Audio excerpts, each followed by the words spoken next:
And we are live.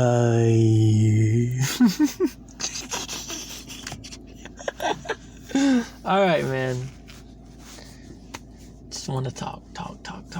This is pretty good. This is pretty good. I'm glad I started the podcast up.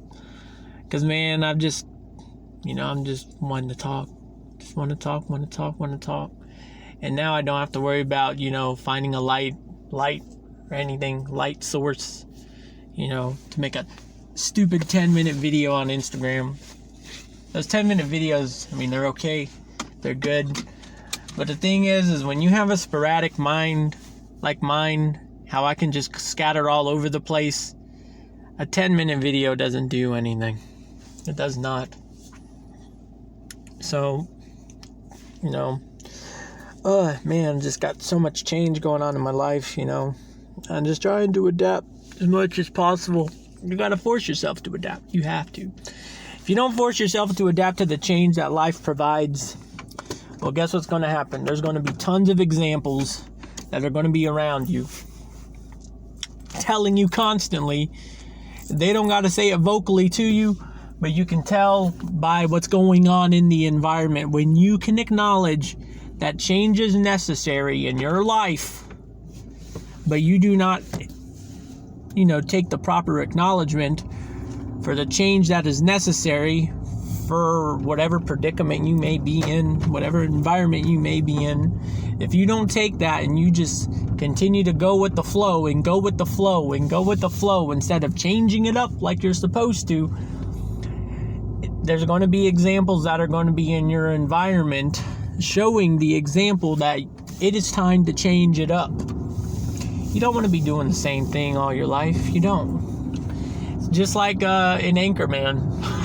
In Anchorman, when he says, we've been going to the same party for the last 12 years. That's not depressing at all. And really, it is. It's like, guys do the same thing. You've been doing it for 12 years. Yeah, that is pretty depressing. Same people doing the same old thing. You're not advancing anywhere. You're not advancing anywhere. Just doing the same old thing. And that just goes with comfort. Feeling comfort and content. But I tell you, with me making the big change in my life, I can tell I've been inspiring others to make the move, because one of my friends, he put in his deadline over here at our job. His last day is going to be April 25th. He put in his deadline. He said, James, I gotta start looking, man. I gotta start looking. So he made himself a deadline and all that stuff. I'm like, man, I'm proud of you. You're going to be doing good things in life. You know that? He knows that. Just, man, when stuff begins to be too much, it just begins to pretty much suffocate you. Do not find comfort in the suffocation. If you're constantly suffocating, what are you gonna do? You need to breathe for freaking air. You need to breathe for freaking air. Period. Don't just sit there and suffocate. You gotta keep moving. Now it's gonna be uncomfortable getting out of the suffocation stage of life. It's gonna be difficult. For example, I got rent to pay, got all that other bullshit that I gotta pay, That's life. Take your hard-earned money right from you. No remorse, no nothing. They just gotta take it. That's how it is. Your best thing to do, what really got me on the ball to get to this change, increase in rent. Like, for example, I don't know much about life. I don't know much about freaking life. I'm still learning to this day. I have been without my caseworker for a year now. Because it's 2021. I stopped when the COVID crisis hit. and I couldn't go to Advantage no more, you know. And she wanted to do everything by phone call, and I just couldn't do that phone call stuff. I tried, but it's like it was going against everything that she taught me, you know. She said, any free time you have, you need to go to the gym, you need to do something productive. But then, you know, in our hour session on the phone, I'm sitting in my car for an hour straight, you know. And it would just bug me. It would bug me that I couldn't see her emotions. It would bug me that, you know, basically just put me to a point to where I just didn't take her serious. I couldn't take her serious anymore. Because I was starting to get paranoid of my own caseworker, and I can already tell you that that's incorrect. And I acknowledged to her that this is incorrect of how I'm feeling, but I can't help it. Like, it's hard to take you serious over the phone, you know, with no camera, no nothing. I don't even like the camera stuff, to be honest. But I know my mom made it tons of times, because Mama liked that I was getting help when she found understanding with my mom is the only family member that went up and met my caseworker. I tell you that. My mom has been progressing wonderfully in life, man. Now we both love tie-dye. I love going over to her house and hearing her talk about what she's been working on. She's way better than me, I tell you that. Way better than me.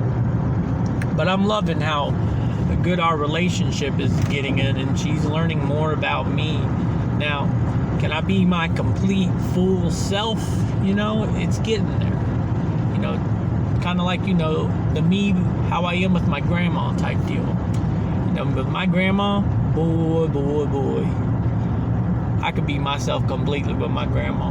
I can be myself completely. If I just want to repeat myself for, gosh, like an hour, 2 hour, whatever. I just want to be comforted, because that's the thing. Like, when I'm on my ticks, man, like, I just get full-blown content. Like, it just makes me happy. So whatever makes me happy, I want to keep that going and keep it going. It's like I get the same reaction from it every time, and it just continues to make me happy. See, my grandma, she loved that. Heck, sometimes she would just join in on it, you know, just feed it even more, you know. It's kind of why I like to hear my friend talk about her kid, because she talks about how much she loves the repetitive tics and stuff, because it's special to us. It's special to us. The people that have those repetitive tics, they're special to us. They keep us happy, you know. But, you know, I mean, I'm getting there, you know, like with the cone heads thing, me constantly repeating all that stuff over and over again. She's getting it. She's going. She don't understand it, which is okay. But you know, she's letting me be myself, and I like that. You know, my mom's came a long way in life. Now we're doing tie-dye together and all that other stuff. It feels good. But you know, I tell you though, man, I know one day, 'cause you know, my grandma, she ain't gonna live forever. She ain't gonna live forever. I already know that. That's just a part of life, you know. And she's been there for me. She's been my best friend, geez, for a long time, you know. But you know, that's how it is. You never know when you're gonna go. You can go tomorrow. Doesn't matter what age you are. Doesn't matter what you eat. Doesn't matter about none of that. At the end of the day, you still got till tomorrow. You don't know what is to come tomorrow. So just do what you got to do today to be your best self, you know. Going over here to the gym, gonna give them some of this pizza. I know. Pizza in the gym, what? Yeah, they bought pizza at work. And bought it at 11 o'clock at night, and you know, it was pretty surprising. Believe it or not, Papa John's didn't skimp on the tomato sauce. See, I love tomato sauce. I really do. I love the tomato sauce. See, my go-to is usually Domino's, but here lately, see, I've ordered like 4 pizzas from them, like total so far, and they've been horrible lately. And I'm like, what is going on? Like, every single time I order pizza, it's horrible. So I just stopped doing it. But yeah, they bought the cheese pizza for me, which is cool, you know. And guess what? They got the fancy schmancy cheese pizza too. They got the stuffed crust. That's right. See, the first pizza I was eating it like regular pizza, and then I like bit into the crust and there was cheese in there. I'm like, uh-oh, this is blasphemy, what I have just committed. Because I don't know if y'all know, but back in the day when I was a kid and cheese-filled crust pizza was coming about, you know, I don't even know if they're there. Okay, yeah, they're there. Just making sure that my pizza is going to be feeding some people. But, you know. But yeah, so I bit into the crust and I found there was a cheesy filling in there. And I'm like, oh man, this is blasphemy. What did I just commit? Because back in the day, you know, as a kid, and you watch one of those pizza commercials with the cheese crust, they were advertised to be eaten backwards. Now, I don't know how it is nowadays, you know, with the cheese crust pizza making a return. But when I get in here, I'm going to watch some advertising and see how they're advertising it for Papa John's. Are they eating it in reverse? You know, like it was advertised back then? Because, I mean, that was the part of the commercials. You eat it backwards. So, you know, I'm thinking, oh, man, I committed blasphemy right here. Treason, blah, blah, blah. So, I got the next slice of pizza, and I eat it backwards. Just how it's supposed to be eaten. That's how it is. I don't know if anyone remembers that. But if you look it up, you look at those commercials, they were advertised to be eaten backwards. But yeah, I am proud of my friend, you know. I got more change that I gotta go to and commit to. I gotta go get a drug test and go get a tuberculosis test and all this other stuff at this hospital. It's a bunch of change, just a bunch of change. And you know what? Remember, when you're put into just a bunch of change in general to move up in life, there's going to be a lot of different being put in front of you. Now, don't be saying, I'm not used to doing any of this, blah, blah, blah. I'm not used to doing every other place that I went to go work at and blah, blah, blah, blah, blah. They don't do this. This is just too much work on my end.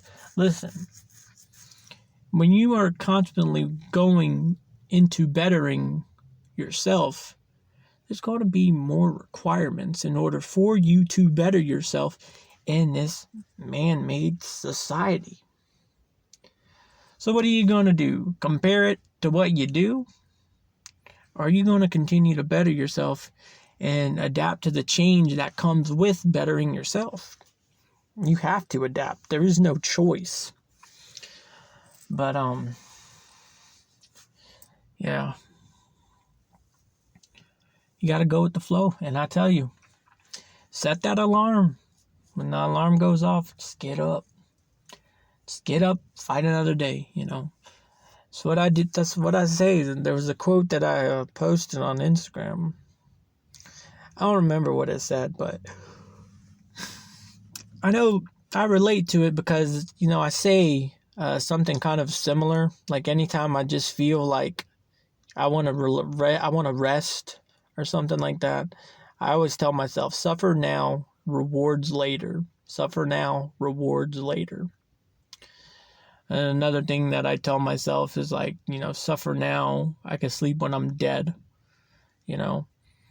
Because like if I can tell my mind is in a horrible spot, for example, but it's like 4 a.m, I know I need to go to the gym, and I will force myself to get up and go to the gym instead of sulking into, a dark side of my mind and just sticking there. You know what I mean?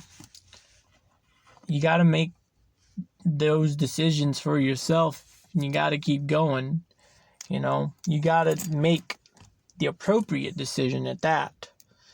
Because, see, when a lot of people, when they start feeling that stuff, they'll start dabbling with stuff they shouldn't dabble with. And that's what would happen if I was to choose to stay and just soak into the dark side of my mind or something like that, I'd end up having temptation to get caught up in something. And then what do you think's going to happen? Oh, man, the next day is going to be filled with regret. Oh, no. Well, why is that, James? Oh, because you did it to yourself. You got a choice. With everything that you do, you have a choice. You have a choice. Don't matter what state of mind you're in, you still have a choice. If you want to get out of whatever it is that bothers you, whatever your mind does that bothers you, you got to be willing to put up the fight for it.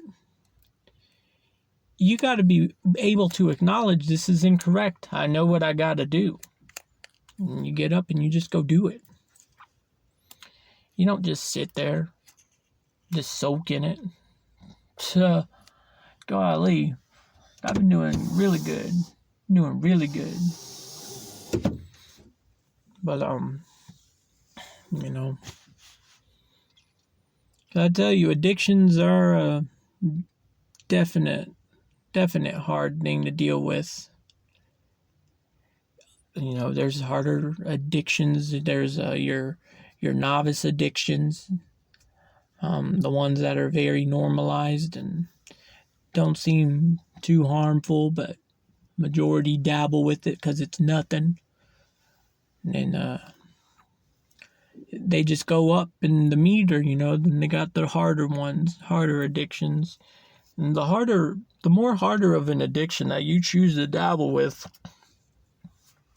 the harder the recovery is going to be, period. Especially if you dabbled in it a long time. Now, I'm going to say this. I really think video games is a hardcore thing. I am just saying, I've been there, I've been an addict to my video games. I've been addicted to the virtual world. I've been into the point of my life where all my relationships and stuff were on video games. You lose touch with reality. You prefer to be in a place where you can be yourself completely than in reality where, people are going to look at you funny for being yourself. But you see, the reason why that stuff got to me at a young age is because I didn't know how to appreciate myself over everyone else's opinion. That's why I preferred to, continue to be who I was on the outside.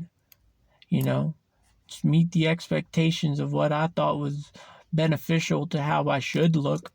But I tell you, that James that y'all saw back in them days, back in the school days, that was not me. Black clothes and all that stuff, that was not me. I can tell you that right now. Was not me. And you wonder how many people after high school, because a lot of people, they look a certain part for society, and then, like for me, where I really could be myself was online. That's where I could be myself. Dress my avatar and everything how I wanted. Could be myself completely. No care in the world. Well, guess what? You can have that in reality. You just have to be able to override opinions of others. You gotta not let it get to you. People will look, people will talk, so what? You know why they're talking? Because they can't find that within themselves. And that's how life is. we're structured to be so critical with everyone's opinion of who we are as a person that later down the road, you'll start hanging out with people. They'll start, hey, you want to go get a drink, blah, blah, blah. We want to feel good. We feel like crap. The reasons why you feel like crap. Now, if you break it down why you feel like crap, just break it all down. Start to analyze it. Take note of all that, okay? And say you come across another day where you just feel like crap. Break that down and compare it. Just get into a routine of breaking it down. Eventually, you're going to break it all down to see that you're really fixated on just being the impression to everyone else's opinion, And that is going to mentally drain a person. You know how much it sucks to not be yourself? And you wonder why people dabble with what they dabble with. That's why people want to go to the bar and escape. They want a chance to just be goofy and have fun. But the thing is, it's only normalized to have fun when you're drunk or you're on something. See, you guys don't even know how many times I have been asked, like when I've been downtown dancing my heart out and, just having a good time, where people have asked me, what are you on? Or people offering me drinks too, and I'll have to decline it to them. Of course, sometimes they get a little offended from it. I remember this one guy, he really wanted me to drink. I was just dancing my heart out, and he really wanted me to drink this, and I kept declining it, and he just kept holding it in front of me like, here, like, it just, you got to be able to override that. Like, guys, you got to be able to just, no thanks. There was one day where I kind of got uncomfortable with it, though, and it wasn't even alcohol. It was more like they were talking about drugs around me. And, like, they thought that because, when I'm dancing, usually I am dancing. I am usually the only person dancing. And wherever I'm dancing, I am usually the only person dancing. Everyone else is too cool for school, sitting at the bar, huddled up, drinking, trying to look cool, impress everyone, blah, blah, blah, blah, blah. And I'm over there standing, like, in a, just the blank area or whatever, or, standing area, just dancing my heart out and, just having a good time. See, I've had this, there was one group of people that kept coming around me and, they kept talking about drugs and like, man, are you on something, blah, blah, blah, blah, blah, and like, man, whatever you're on, I want to be on that, blah, blah, blah. Man, the conversations, they kept bringing this stuff up. Of course, I kept overriding. Well, an hour later, I go to the bathroom, I see all them boys, they're hanging out. And here we go again. They're talking to the drug stuff around me, and they're asking me, man, hey, do you got whatever you're still on, blah, blah, blah, because, man, I really want to be on that, blah, blah, blah. And I'm like, no, I ain't on nothing, blah, blah, blah. And then they kept talking about it, like, man, and then they were talking about, like, yeah, I remember when I dropped this, and, like, man, I did about 2 of them, blah, blah, blah, blah, blah. And, I did not know what they were talking about. But just, hearing the conversation, it just made me really uncomfortable, because I didn't want to be around that. I didn't know how to talk, like, I don't know that subject matter, But that was the only time where I've just really felt uncomfortable because, I'm used to people, keep thinking that I'm on something, or they ask me if I'm on something. But, man, this was like an ongoing thing throughout the night. And, man, when I left the bathroom, like, I just felt like, man, these people are really talking about this stuff around me, and they really think I know this stuff, and I keep telling them I don't know it. I don't know what you're talking about. I think you guys are fun. I think you're cool people. I think you're very nice. But, man, the conversation topic, it just made me feel like I don't know what the heck is going on. I don't know how to respond to anything, because they were looking at me for a response on some stuff, and I'm just like, I don't know. I don't know what y'all talking about. I don't know. And they kept thinking I was joking. Like, they kept laughing like, he knows exactly what we're talking about. Yeah, blah, blah, blah. I mean, I'm not gonna lie. They were good people. They had good taste in music. Blah, blah, blah, blah, blah. But I mean, when it's constant subject matter is on that, it just gets to be draining to me. And then to hear just everyone else just, relating to what the subject matter was. I mean, it was just like, I can't relate. It's like I stick out like a sore thumb, But I mean, you don't ever let it kill your mood. Go act out, go dance, have a good time. I love dancing though. And see, that's how it is though. People want to be impressing the group. I've seen it all the times at the bars. And if you go to a bar, if you want to work on your observing skills, you can go to a bar and you just observe everything. Go to that same bar all the time. Just observe. You will see how important people's opinion is of other people. They care about that. They care about that a lot. But what they don't understand is when you worry about the opinion of others, what are you getting into? The way life is structured, it's structured for us to fail. Because I was in deep thought today. See, I get in deep thought on a regular basis. I do it daily, pretty much, where I'm just getting deep thought. And just contemplate about everything, And the way our world is set up, the way society is structured, it's structured for us to fail. It's structured for us to crave comfort and to crave content and to continuously chase after it. But the thing is if you want to chase comfort and you want to chase content, that all comes with an expense.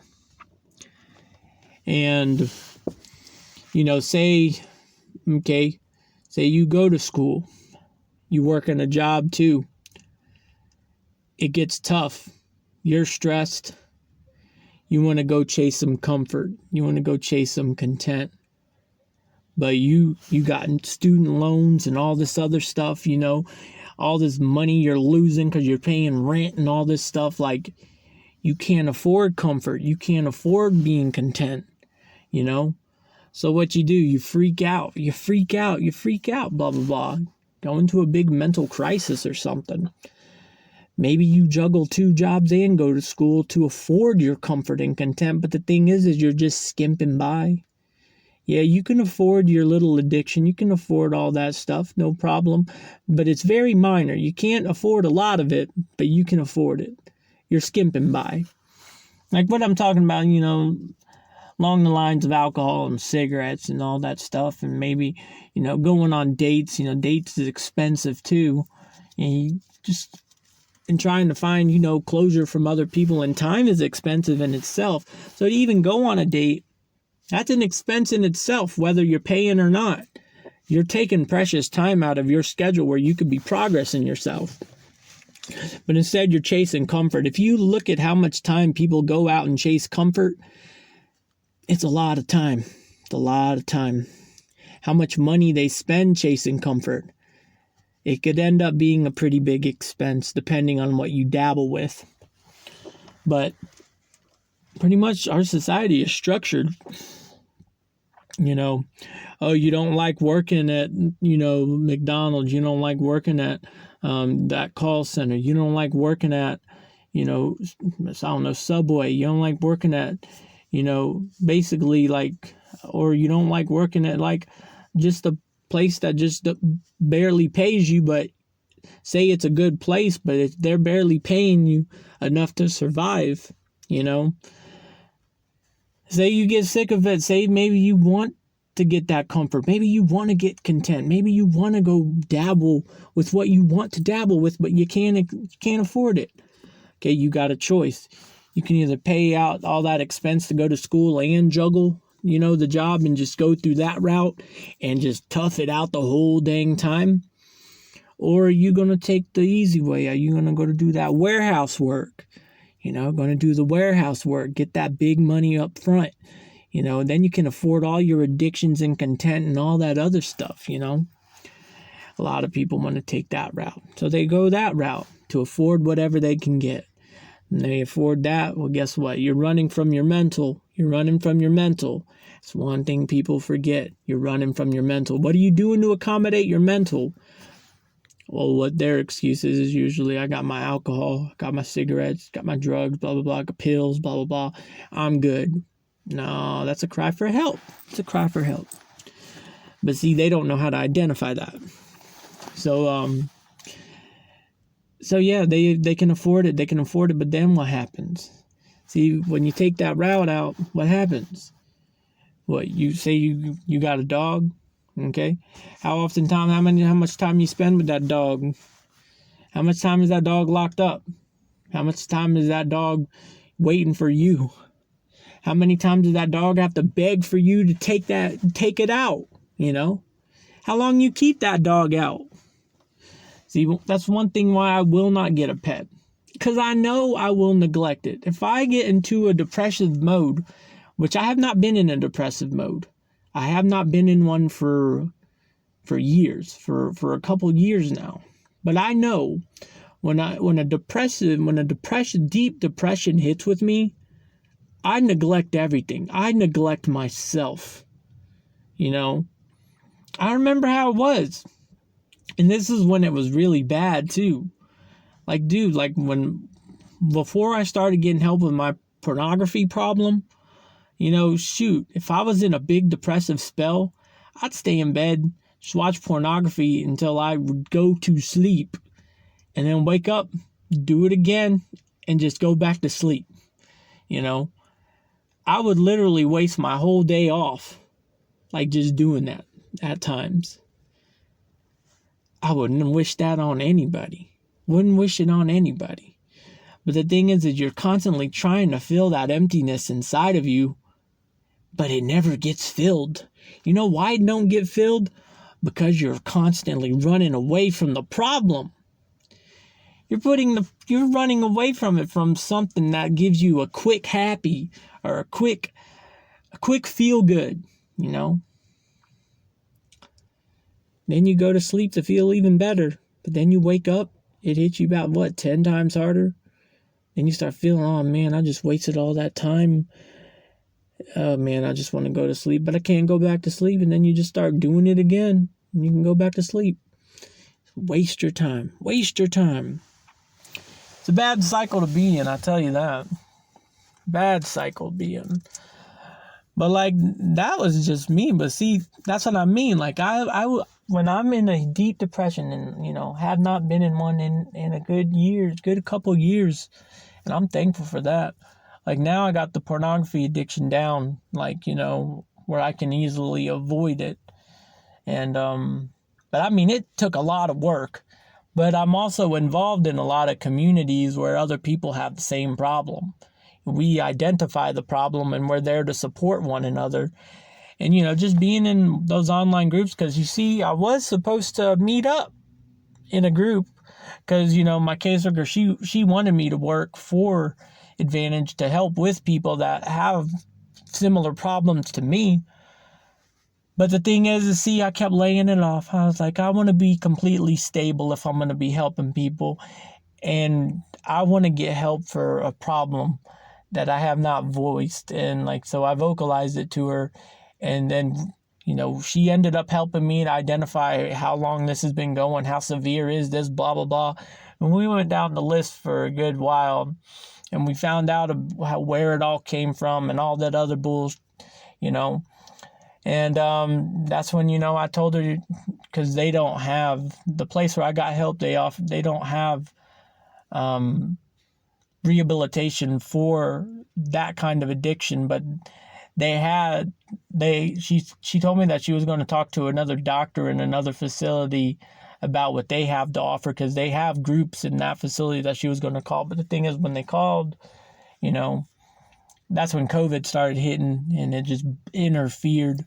So pretty much when COVID hit, the pornography addiction problem was all in my hands, all in my fucking hands. And that's when I just started following these groups of people, you know, getting involved with them. And It's online though. See, I would have preferred being in group just to be around, people that are just like me. See, I'm more of a in-person type of person, I don't really care for virtual, but it's been a lot of help, and you having to identify a lot within yourself instead of, seeing it through others and say, yeah, I can see that. I can relate to that. That's how I like it. That's why I like group settings, because when people would speak their problems and stuff, gives me a way to identify that problem within myself, and I might not have been able to identify it before. And I would just nip that, and I'd be like, okay, I got that problem, and I'm going to work on that. I did not I didn't notice that until that person spoke their piece. See, that's how the group setting works, and I love it. I love going to group. I remember going to group, and it was fun. It was so fun. I would look forward to going to group all the time.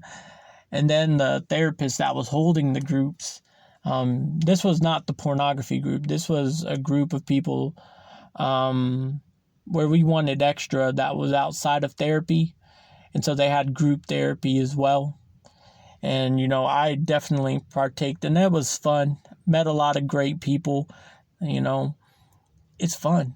It's fun. It's fun getting help. It's fun just progressing yourself, There are people who get comfortable and content with it too, where, they just want it to be that, and they just want it to always be this way. But you got to be able to acknowledge is, yeah, it feels good being around like-minded people, but you don't want to stay too much in that zone. You want to advance from it.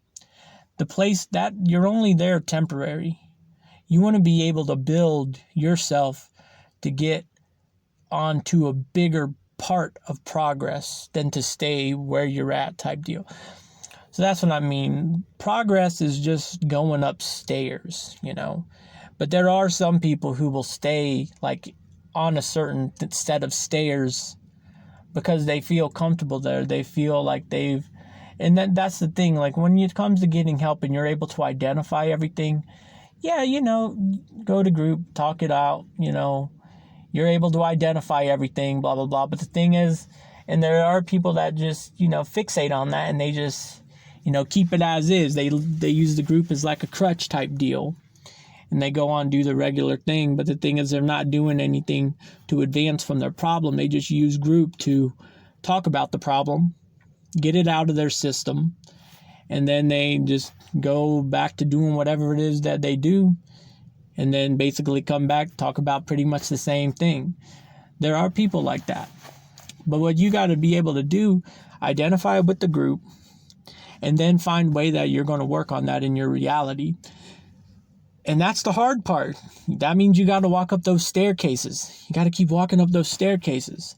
It's a tough climb, especially when you start to know more about yourself, know more about your problems, being able to identify things that you haven't even been able to identify.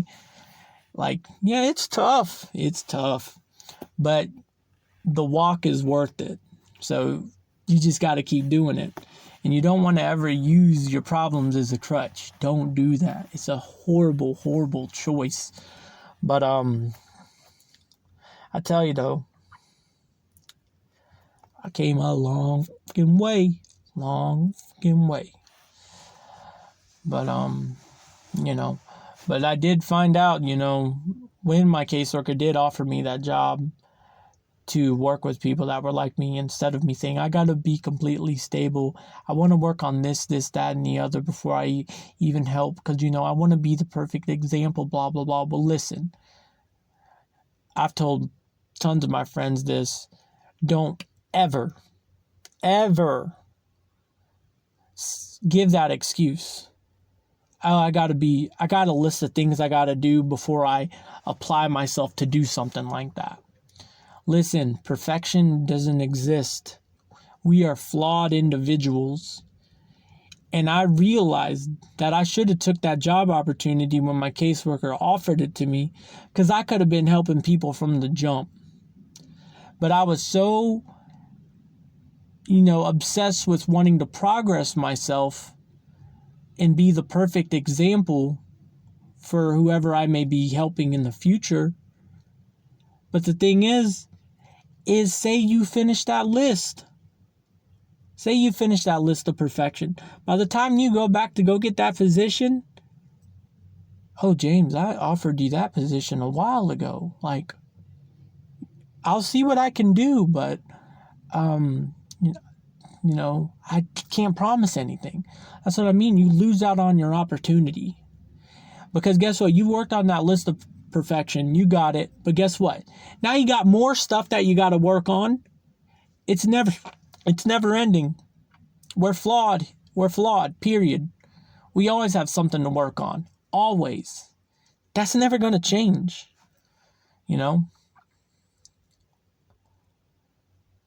So if you have an opportunity, the best thing to do is jump the gun right there. Take it right there. That's why I told my friend I'm proud of him. He put his deadline in to be the 25th. Because he knows I'm going to be going places once I get all this craziness done. But once I'm gone, I'm gone.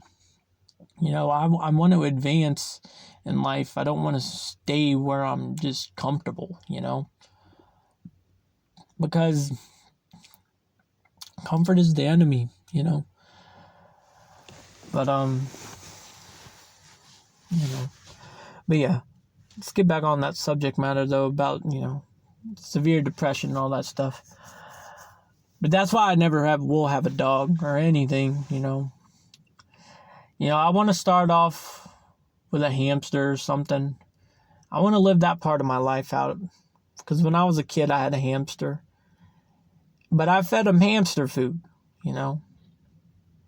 I didn't know how cheap it is to spoil them, to make them live a lavish life. Because they eat frozen vegetables and stuff like that, man. Like, they eat the good stuff, like, broccoli and all that stuff. Like, they eat all that. And that is like $1 million, that's a lobster to them and all that stuff. So, I really want, when I feel that I can have a pet, I want to have a hamster, and I want to relive that part of my childhood. I want to have the hamster ball, because I remember, I had a hamster named Scott, and I had him a hamster ball. I put him in a hamster ball. I'd follow him. I'd take him outside. I'd go on hamster adventures with him and just let him just have a time of his life. We'd cuddle on the couch. We'd watch Hamtaro. Like, we really cuddled. He would literally cuddle under my neck. And it was the cutest thing. I'll never forget it. But the thing is, he was eating hamster food. Man, I could have been giving him a good life. Just feeding him vegetables out of the freezer and stuff like that. Just get him the good stuff, And just let him pig out on that, That's like a lobster to them, man. That's the good eating. He lived his full life, but I just could have given him better. And now that I'm an adult, now that I know how all that works, like, man, he could be eating $1 million meals, for a cheap price, I want to be able to do that, But see, that's a lot of people's problem, though, when they start ditching relationships and stuff, well, instead of a relationship, they go to a pet. Okay, but see, the thing is a lot of people, they don't love their pet like they're supposed to. They buy the pet as like an accessory, and they only use it for when it's necessary. But the thing is they don't look at the animal as, a living being with feelings. One thing that people got to remember is that animal that you have got as a pet, they might be in a small portion of your life, but you're there for their whole life. Now calculate, how much time do you spend with that animal? How much time do you meet their needs? People don't look at that. They won't. And then when they have a pet, and the thing is with animals, they can't tell you when they're, having mental problems and stuff. They have to deal with it. They can't speak like you. They'll try their best to tell you what's going on. But what do you think they're saying? I need to go outside. I need to go outside. You don't know what that dog's saying. You don't know what it's saying. You don't know what that animal's saying. It could be having a bunch of problems. It could be crying for help to you, and you just think it's going out. That's another thing, though. Everyone always thinks their dog wants to go outside. Say you just took the dog outside. You bring it inside, and it starts barking again. You don't know what that dog is saying. You're just trying your best to understand, but you don't. See, that's what I mean. The best way to do it, because I did read an article that really kind of inspired me to go adopt an animal one time, but I talk myself out of that stuff all the time. Because basically it said, like, if you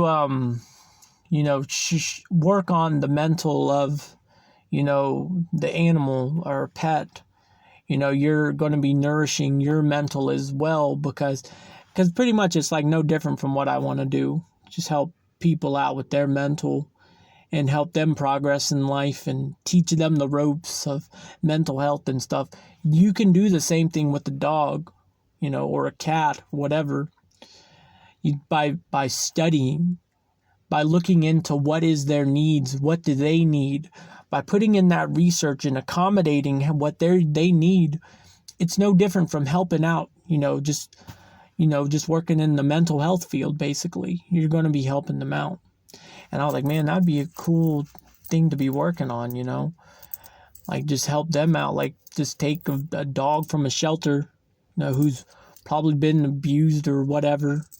You help them recover and help them find peace within their life for what they have left in their life, But the thing is we as humans, we're all dysfunctional, too dysfunctional to even think of something like that, to actually look in to the mental health of our pets, because the only thing we got in mind for us when it comes to pets is our mental health.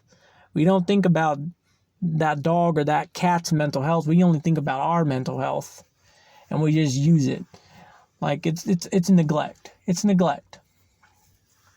Because say you do end up finding someone or something. How many times does this happen with people? They end up going to cling to that person that they got a little feelings for, and they forget who was there for them the whole time, which was their pet. You know what I mean? That happens so much in society, just neglecting the animal. And the thing is see, dogs are already adapting to a world that they don't even understand already. Cats, any kind of pet, they're adapting to a world that they don't understand anyway, because they got instinct. That's what humans have lost. We lost our way of instinct. We lost all that. But they haven't. And when they get all this attention and then you're gone, it's no different from ghosting a human being, That's not a fun thing to experience. It really isn't. To get all that love and affection and emotions, and then they're gone. You hurt inside, you start to try to figure out what's going on, blah, blah, blah, blah, blah. And they don't come back until like months later. They come back, hey, and then they give you love, affection, blah, blah, blah, blah, blah. And then they leave again. It's a horrible thing. Now think about that as for your pet. When you leave it behind, you're constantly ghosting it. Ghosting. You got to remember, when you get a pet, it's no different from a baby. And see, that's another thing people do. They get babies. Oh, we're going to have a good family, blah, blah, blah. People don't put into consideration, am I mentally healthy? Do I have the finances, blah, blah, blah. I've heard it so many times. Oh, you don't think about that stuff. That just happens. No, you can actually think everything through before anything. Like, you have to be very questionable about everything that you do in your environment. Be questionable about everything that you partake in. Just be questionable. It's good. That's a good tactic to have, because in the end, all you got is you. if you're not looking out for yourself and you're just, being a free bird out there and just doing whatever the heck you want. Well, if you do that, well, you're going to have consequences and you're going to have to take responsibility on a lot. The more stuff that you don't think things through, you got to think about responsibilities, because responsibilities, they'll come, whether you like it or not. But it's up to you whether you want to take responsibility. Then that's when child neglect happens and all that other stuff. You got dysfunctional people, thinking about, they're going to make the best family setting for the kid, blah, blah, blah, blah, blah, Yeah, this is, encouraged me to go get a better paying job and blah, blah, blah. But what about the way that you're taking care of your kid? Now let's look back. The neglect of the animal, blah, blah, blah, me talking about, looking into the study of, the mental health of your pet and all that stuff, and actually looking to accommodate their mental health needs. Parentals don't even do that to their own babies. They don't even do that to their own kids. A lot of families are materialistic. They think, well, now we got phones. Boy, I would hate to be a kid in today's society, man. You can't express anything anymore, because if you express anything, here, just take my phone, play a little video games, watch YouTube, blah, blah, blah, you'll be fine. Yeah, man, can you imagine what communication is going to be like for the future? Oh my gosh, everything is going to be on text, because ain't no one going to know how to socialize. And man, that is a sad, sad future, man. That's why I'm thankful that I can talk. But the only problem is with me talking, a lot of people don't know how to. That's what I mean. A lot of people, they cannot keep up with me communication-wise. Because I can just keep going. I can just talk for days. It would be so awesome to meet a like-minded individual. We can just go back and forth. And I think that would be great. Just constantly, going back subject to subject and just learning from one another. And it's no different from a group session, That's what you were doing. Oh, I loved when new people would come to group, because, we'd all be wanting to learn about them. Because we're learning from one another. Group sessions are awesome.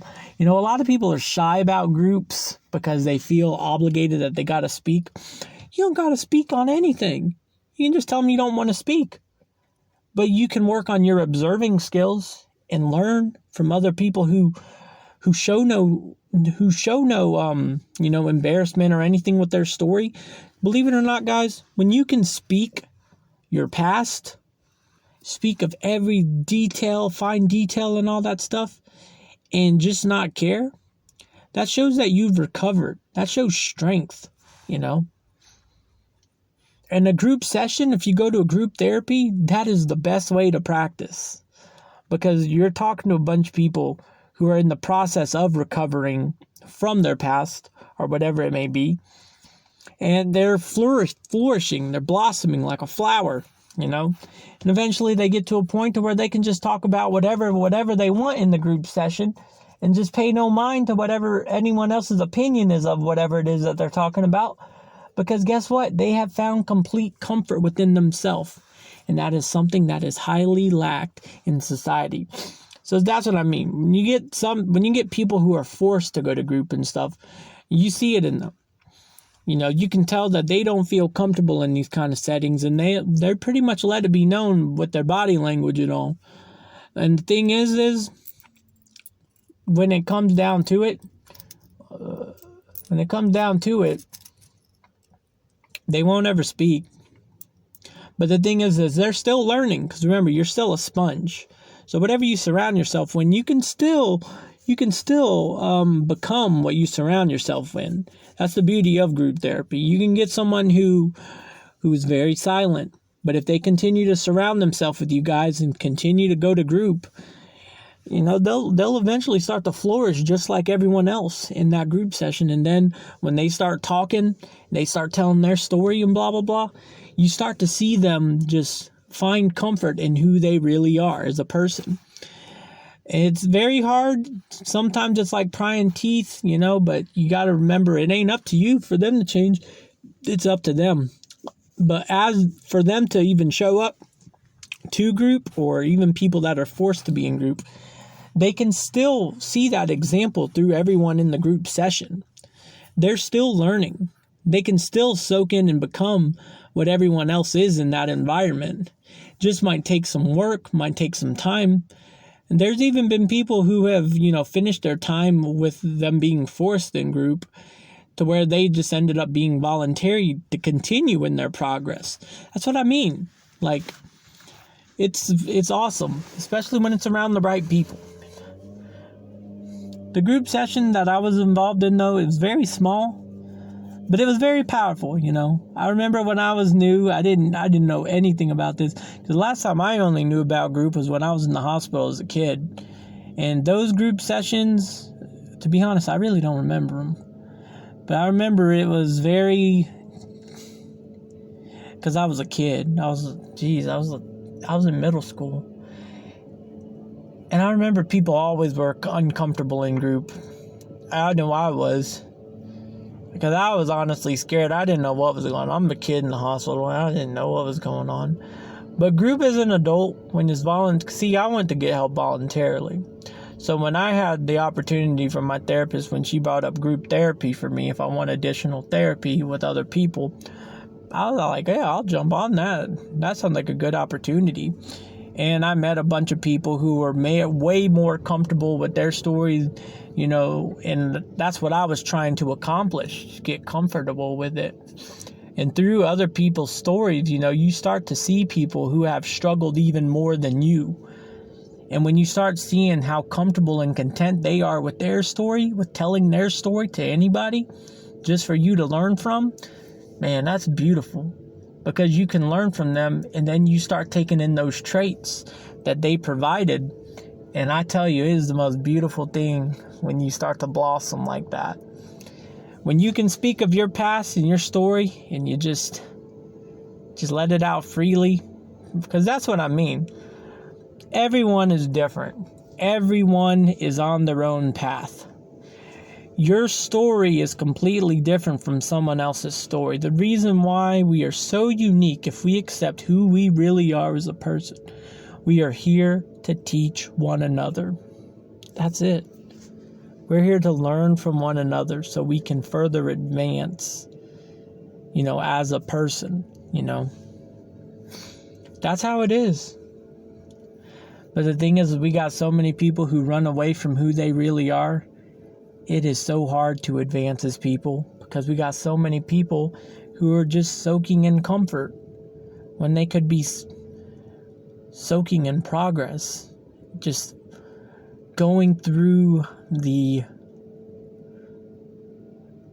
strong current of the water, just fighting through it.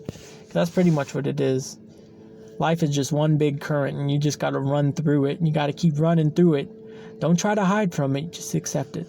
But anyway, I'm out. Y'all stay positive. I'm out. Peace.